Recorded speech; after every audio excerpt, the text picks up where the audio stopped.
भारतीय तिरंगा एक और बार अंतर्राष्ट्रीय मंच पर लहराने जा रहा है दोस्तों, और इस तिरंगे की शान और लाखों इंडियंस की करोड़ों होप्स को कैरी करे हुए बैटल ग्राउंड्स के फील्ड में उतरने वाली हैं दो Indian teams. PUBG mobile esports का सबसे बड़ा और prestigious tournament PUBG mobile global championship यानी कि PMGC 2025 is all set to begin, जहां पूरी दुनिया से आई अपनी अपनी रीजन की बेस्ट टीम्स आपस में भिड़ेंगी उस अल्टीमेट ग्लोरी के लिए और साथ ही उस $3 मिलियन के प्राइस पूल के लिए दोस्तों। और इस बार जीतना इतना आसान नहीं होगा, क्योंकि इस बार के फॉर्मेट में काफी कुछ नई चीजें ऐड की गई है कंपेयर टू लास्ट ईयर। तो क्या है ये चेंजेस और कैसा रहने वाला है इस चैंपियनशिप का format? Welcome dear esports lovers, कैसे आप सभी, स्वागत आपका। आइए जानते हैं सारी चीजें A to Z। तो सबसे पहले बात करते हैं इस चैंपियनशिप में कम्पीट कर रही टीम्स की। तो इस बार टोटल 40 टीम्स इस बड़े टूर्नामेंट में फीचर की जाएंगी, और कौन सी है वो टीम्स ये आप स्क्रीन पे देख सकते हैं। ये सारी सभी टीम्स अलग अलग स्टेज के लिए क्वालिफाई हुई है दोस्तों, और यहीं पे ऐड हुए हैं कुछ नए चेंजेस। इस बार के फॉर्मेट में जरा ध्यान से सुनना, एक न्यू स्टेज गॉन्टलेट ऐड किया गया है, यानी कि इस बार के ग्रैंड फाइनल्स के 16 स्लॉट्स टोटल 3 स्टेजेस में डिसाइड किए जाएंगे। बड़े ध्यान से सुनना, सबसे पहला स्टेज आएगा द गॉन्टलेट स्टेज। इसमें top 16 teams from each reason compete करेंगी।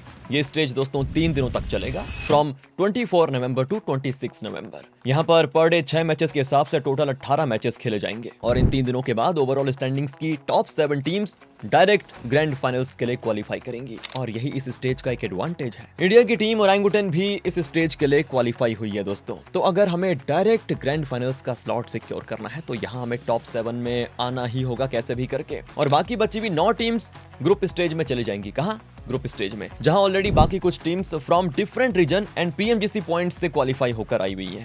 और गॉन्टलेट स्टेज के बाद आएगा दोस्तों ग्रुप स्टेज, जो खेला जाएगा 28 नवंबर से 4 दिसंबर तक, जो कि 2 पार्ट्स में डिवाइडेड है, और इसमें टोटल 32 टीम्स कंपीट करेंगी। तो गॉन्टलेट स्टेज से आई बॉटम 9 टीम्स, और अक्रॉस द वर्ल्ड से आई अनदर 22 टीम्स, और इन टोटल 32 टीम्स को 16-16 के 2 डिफरेंट ग्रुप्स में डिवाइड किया जाएगा, group green and group red. और ये है वो टीम्स जो इन ग्रुप्स में डिवाइड की गई है थ्रू ग्रुप ड्रॉज। इंडिया की टीम ट्रू रिपर्ट्स ग्रुप रेड में कंपीट करने वाली है। तो सबसे पहले तो जो ग्रुप ग्रीन है वो अपने मैचेस कंप्लीट करेंगी 28 नवंबर से 30 नवंबर तक, और उसके बाद ग्रुप रेड दोस्तों ये खेला जाएगा 2 दिसंबर से 4 दिसंबर तक, और ये टीम्स इन 3 दिनों में अपने ही ग्रुप के साथ आपस में कंपीट करेंगी।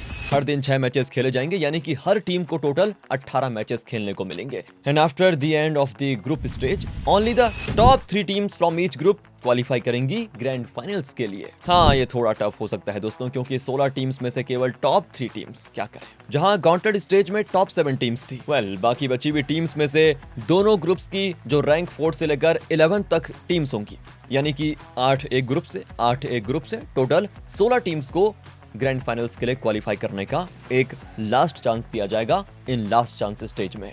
लेकिन दोनों ग्रुप्स की बॉटम 5 टीम्स हो जाएंगी एलिमिनेट, और उनका सफर यहीं पे हो जाएगा खत्म दोस्तों। Now third stage, the last chance. अब इस स्टेज में क्या होगा कि ग्रुप स्टेज से आई हुई टोटल 16 टीम्स आपस में कंपीट करेंगी 6 से 7 दिसंबर तक, और इस 2 दिन में सभी टीम्स को पर डे 6 मैचेस के हिसाब से टोटल 12 मैचेस खेलने को मिलेंगे, और इसमें केवल टॉप 2 टीम से ग्रैंड फाइनल्स के लिए क्वालिफाई कर पाएंगी, और rest of the all teams का सफर भी यहीं पे खत्म हो जाएगा। और इस तरह डिसाइड होंगे ग्रैंड फाइनल्स के 15 स्लॉट्स। ग्रैंड फाइनल्स का बचा हुआ फाइनल स्लॉट होस्ट रीजन को दिया जाएगा। तो दोस्तों द गॉन्टलेट स्टेज से 7 टीम्स, ग्रुप स्टेज से 6 टीम्स, लास्ट चांस स्टेज से 2 टीम्स एंड होस्ट रीजन से एक इनवाइटेड टीम। इस तरह ग्रैंड फाइनल्स में टोटल 16 टीम्स कंपीट करने वाली है। तो फाइनली दोस्तों ग्रैंड फाइनल्स की सभी टीम्स लॉक हो जाने के बाद शुरू होगा आखिरी घमासान, द फाइनल फाइट। और ये ग्रैंड फाइनल्स 12 दिसंबर से लेकर 14 दिसंबर तक खेले जाएंगे, यानी कि same 3 days 6 matches per day, और टोटल हो गए आपके 18 मैचेस। बट वो कहना इस बार स्मैश रूल भी प्ले में आएगा, जो ग्रैंड फाइनल्स के एक्साइटमेंट को डबल बना देगा। इस रूल के अकॉर्डिंग वैसे तो आपको पता ही है, लेकिन जिनको नहीं पता, ग्रैंड फाइनल्स के डे 2 के एंड होने के बाद, यानी कि मैच 12 के बाद ओवरऑल रैंकिंग्स में टॉप पे रहने वाली जो टीम होगी उसके पॉइंट्स को देखा जाएगा, और उनके जितने भी पॉइंट्स होंगे उसमें 10 पॉइंट्स ऐड किए जाएंगे दोस्तों, और वो जो नंबर आएगा 10 पॉइंट्स ऐड करने के बाद उसको मैच पॉइंट नंबर बोला जाएगा। और अब इस मैच पॉइंट को जो भी टीम हिट करेगी वो मैच पॉइंट एलिजिबल टीम हो जाएगी, और जो भी टीम्स फिर मैच पॉइंट एलिजिबल टीम्स बनेंगी उनमें से अगर कोई भी अपने अगले किसी भी मैच में सबसे पहले चिकन डिनर निकाल लेगा तो जीत जाएगा, चाहे फिर वो लीडर बोर्ड में कहां पर भी हो, कोई फर्क नहीं पड़ेगा। लेकिन maximum number of total matches 18 ही रहने वाले हैं दोस्तों, यानी कि अगर match point eligible teams chicken dinner secure नहीं कर पाती हैं तो मैच 18 के बाद जो भी टीम सबसे टॉप पर होगी उसको विजेता घोषित कर दिया जाएगा। तो क्या आपके हिसाब से इस बार कोई टीम हमें स्मैश रूल से चैंपियन बनते हुए देखने को मिलेगी दोस्तों? ये देखना बड़ा इंटरेस्टिंग होगा, है ना? तो ये था पीएमजीसी 2025 का पूरा फॉर्मेट। इस बार इंडिया की 2 टीम्स ऑफिशियली इंडियन फ्लैग को ऑनर करने वाली हैं। तो क्या आप तैयार हैं हमारी इन दोनों टीम्स को सपोर्ट करने के लिए? कैसा रहेगा इंडियन टीम्स का परफॉर्मेंस? अपने थॉट्स और ओपिनियंस कमेंट्स करके जरूर बता दीजिएगा। फिलहाल इस वीडियो में इतना ही, और अगर ये ब्रेकडाउन आपको पसंद आ गया हो तो लाइक और चैनल को सब्सक्राइब जरूर कर दीजिए दोस्तों। ऐसे पीएमजीसी 2025 से जुड़ी और भी बड़ी अपडेट्स यहीं आपको मिलने वाली है, कहीं जाने की जरूरत नहीं है आपको। थैंक यू फॉर वॉचिंग, मिलते हैं आपसे अगली वीडियो में। ध्यान रखिएगा अपना, बाय।